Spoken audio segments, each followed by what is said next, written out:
মানুষ জীবনে হয়তো শুনেনও নাই, অনেকে হয়তো শুনছেন, আমল করা হয় না।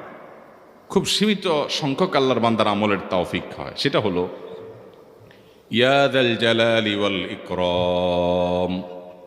এটা একটা জিকির, আল্লাহ তাআলাকে ডাকা, আহ্বান করা, এটাই জিকির।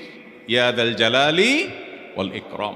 নবী করিম সাল্লাল্লাহু আলাইহি সাল্লাম বলেছেন, আলিজু বিয়া যাল জালালি ওয়াল ইকরাম।